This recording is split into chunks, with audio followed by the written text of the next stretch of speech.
Hello everyone and welcome back to my channel. Kitchen का काम देखने में ज़्यादा नहीं लगता, लेकिन इसे करने में बहुत ज़्यादा समय लग जाता है और ये इतना भी आसान नहीं होता।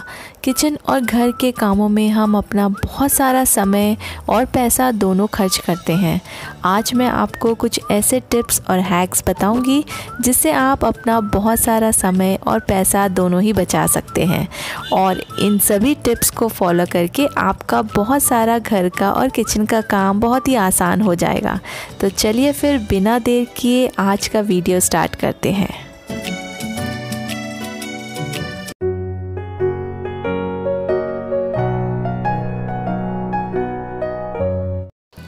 हमारे किचन में जगह की कमी होने की वजह से हम अपने वॉल स्पेस को यूज़ करते हैं और इस तरह के हुक्स को हम लगाते हैं ताकि हम यहाँ पे ज़्यादा से ज़्यादा चीज़ें हैंग कर सकें।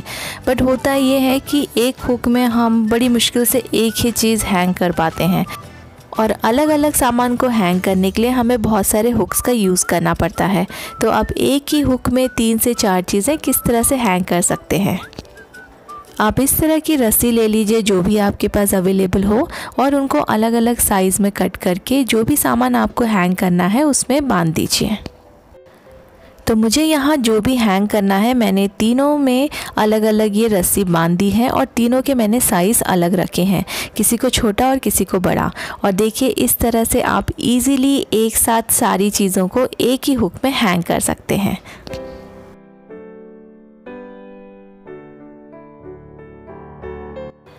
मोस्ट ऑफ़ द टाइम हम अपने लॉन्ड्री बैग में सारे कपड़े ऐसे ही डंप करते जाते हैं, और इससे क्या होता है कि जितने भी सॉक्स होते हैं वो कई बार मिसप्लेस हो जाते हैं या मिलते नहीं हैं। तो इनको सेग्रीगेट करने के लिए भी हमें बहुत ज़्यादा परेशानी होती है। तो आप एक छोटा सा बास्केट अपने लॉन्ड्री बैग में इस तरह से अटैच कर दीजिए, और नेक्स्ट टाइम से आप जब भी सॉक्स या हैंकीज़ डालेंगे तो आप इस छोटे बास्केट में डालिए। इससे आपको वॉशिंग के टाइम पे बहुत ईजी रहेगा, आपको सेग्रीगेट करने के लिए बहुत ही इजी रहेगा और आपका बहुत सारा समय बचेगा। इंडियन फूड में सबसे इम्पॉर्टेंट होती है रोटी, और इसको ही बनाने में हमारा सबसे ज़्यादा समय जाता है। तो जल्दी जल्दी से हम रोटी कैसे बना सकते हैं ये एक टिप मैं आज आपको बताऊंगी। नॉर्मली हम सिंगल बॉल्स लेके रोटी को बेलते हैं, लेकिन आपको अगर जल्दी जल्दी रोटी बनाना है तो आप ये डबल बॉल्स लीजिए और दोनों को थोड़ा थोड़ा आटा लगा दीजिए, और दोनों के बीच में लगाइए अच्छे से तेल। और तेल लगाने के बाद आप इन दोनों को मिक्स कर दीजिए और फिर इनको साथ में बेलिए। आप आटा लगाएंगे और बीच में ऑयल लगाएंगे तो ये रोटी एक दूसरे में चिपकेगी नहीं। जिस तरह से हम नॉर्मल रोटी को बेलते हैं बस उसी तरह से बीच बीच में आप सूखा आटा लगा के इस रोटी को भी आप बेल लीजिए। इन दोनों रोटियों को साथ में बेल लीजिए और इसको फिर आप तवे पे डाल दीजिए। जैसे जैसे आप रोटी को सेकते जाएंगे, जैसे हम नॉर्मल रोटी को सेकते हैं बिल्कुल वैसे ही आपको इस रोटी को भी सेकना है दोनों साइड से। और जैसे ही ये दोनों साइड से धीरे धीरे पकने लगेगी तो ये अपने आप सेपरेट होने लगेगी, और आप इनको सेपरेट करके दोनों को पलट के एक साथ सेक लीजिए। तो एक ही टाइम में आपने 2 रोटी बेल ली, और एक रोटी के टाइम में आपने 2 रोटी साथ में बना ली। है ना ये हैक सबसे अच्छा, और इससे आपका बहुत सारा टाइम सेव होगा।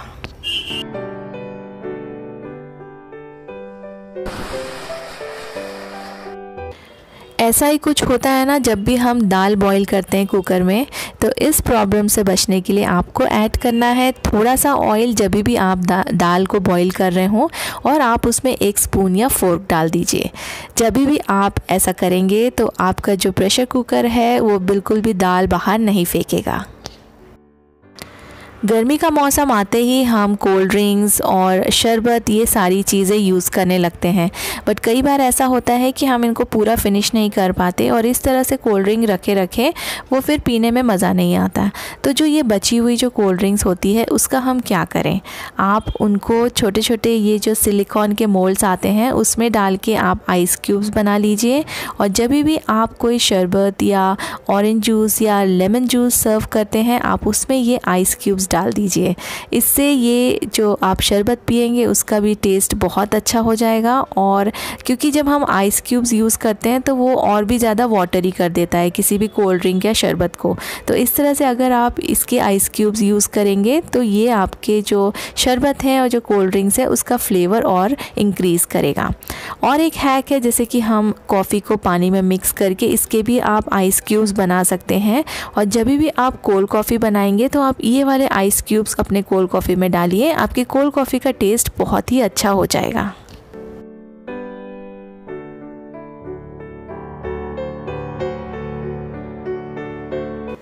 क्योंकि अब समर स्टार्ट हो गया है तो अपने रूम को क्लटर फ्री रखने के लिए जितने भी गर्म कपड़े हैं उन सबको आप अच्छे से वॉश करके और अच्छे से फोल्ड करके सेग्रीगेट करके अलग अलग बैग्स में पैक करके रख दीजिए। तो जब नेक्स्ट टाइम जैसे ही विंटर्स आएंगे तो आप के लिए ये बहुत ही आसान हो जाएगा। बस आपको गर्म कपड़े निकालने हैं और फिर यूज़ करने हैं, और अभी भी आपका जो वार्डरोब है वो बिल्कुल क्लटर फ्री रहेगा, वेल ऑर्गेनाइज्ड रहेगा।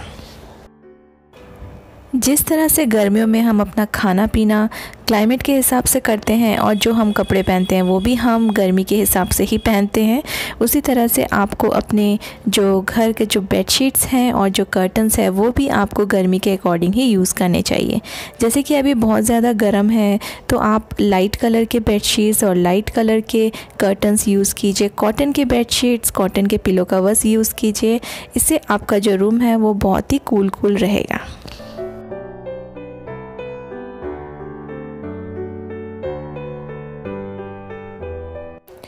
हम सबके घर में इस तरह के ग्रोसरी बैग्स और पेपर बैग्स होते हैं जो एक्चुअली बहुत ही काम में आते हैं, और अगर इनको ठीक से ना रखें तो ये बहुत ही डिसऑर्गेनाइज्ड हो जाते हैं और क्लटर लुक देते हैं।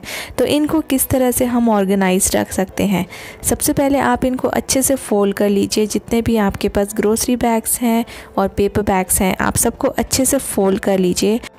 इन सभी चीज़ों को अच्छे से फोल्ड करके रखने से ये आप जहाँ भी स्टोर करेंगे ये कम जगह लेंगे। तो इस तरह से आप इनको खूब अच्छे से फोल्ड कर लीजिए और एक बड़े से कैरी बैग में आप इनको सबको एक साथ रख दीजिए, और उस कैरी बैग को आप कहीं भी हैंग कर सकते हैं। इससे आपके सारे ग्रोसरी बैग्स और पेपर बैग्स ऑर्गेनाइज रहेंगे और जब भी आपको ज़रूरत पड़ेगा ये आपको अपनी जगह पे मिल जाएंगे। काफ़ी बार और काफ़ी दिनों से यूज़ करने से सारी जो हमारी सीज़र्स रहती है वो उनका यही हाल होता है, उनका जो शार्पनेस रहता है वो बहुत ही डल हो जाता है, और कोई भी चीज़ हम काटने जाते हैं तो वो उससे नहीं कटता है। तो इसका जो शार्पनेस है वो फिर से ठीक करने के लिए आपको बहुत ही एक सिंपल सा तरीका मैं बताती हूँ। आपको बस लेना है सॉल्ट एक बाउल में, और उस बाउल में सॉल्ट डालकर आपको ये कैंची उसमें डाल देना है। 1 से 2 मिनट के लिए आप इसी तरह से सॉल्ट में डाल के कैंची को थोड़ा चलाइए और इसका शार्पनेस वापस आ जाएगा, और आप इस कैंची से फिर कुछ भी काट सकते हैं। घर को हम हमेशा पूरी तरह से साफ़ सुथरा रखते हैं और कोने कोने में हम अच्छे से सफाई करते हैं, लेकिन फिर भी कुछ ऐसी जगह होती है जो हम साफ़ करना भूल जाते हैं, जैसे कि ये स्विच बोर्ड। सबसे ज़्यादा यूज़ होने वाले ये स्विच बोर्ड्स हम आते जाते वक्त हमेशा इनको टच करते हैं, ऑन ऑफ़ करते हैं। उससे क्या होता है कि इसमें हमारे फिंगर के प्रिंट्स आ जाते हैं और ये धीरे धीरे गंदे होने लगते हैं। बट ये हमेशा हमसे नेगलेक्ट हो जाते हैं क्लीनिंग के टाइम पे। तो जब हम नेक्स्ट टाइम अपना घर क्लीन करें या वंस इन अ वीक आप ज़रूर अपने स्विच बोर्ड की तरफ ध्यान दीजिए और उनको भी क्लीन कर लीजिए। और इनको क्लीन करना बहुत ही आसान है। मैंने बस एक छोटे से टॉवल में ज़रा सा मैंने उसको गीला किया है और मैं इसको पूरा वाइप कर रही हूँ, और जितने भी दाग हैं वो सब इजीली निकल जाएंगे।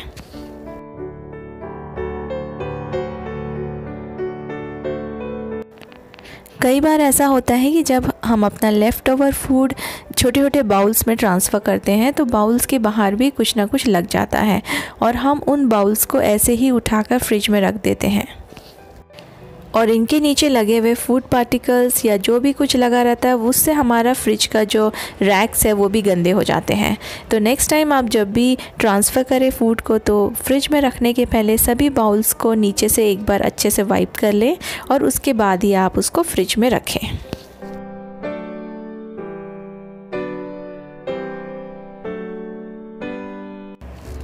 बहुत सारी छोटी छोटी सी चीज़ें जो हमसे क्लीनिंग के टाइम पे नेगलेक्ट होती है, उसमें से एक ये है कुकर की सीटी। प्रेशर कुकर तो हमारे बहुत शाइन करते हैं, हम उनको बहुत ही अच्छे से वॉश करके यूज़ करते हैं, लेकिन कई बार हमारी जो कुकर की जो सीटी होती है उसको हम ठीक से क्लीन करना भूल जाते हैं और धीरे धीरे उसमें सारी चीज़ें जमा होती जाती हैं और इनको क्लीन करना बहुत ही डिफ़िकल्ट होता है। तो आप प्रेशर कुकर की जो सीटी है उसको कैसे क्लीन करें, सबसे पहले तो आप उनको थोड़े से साबुन से स्क्रब कर लीजिए और आधे 1 घंटे के लिए उनको गर्म पानी में इस तरह से डुबा के रख दीजिए। आपकी जो प्रेशर कुकर की सीटी है वो बिल्कुल क्लीन हो जाएगी। So that's all for today's video. If you like the video, give a thumbs up, and if you are new to my channel, consider subscribing and keep watching.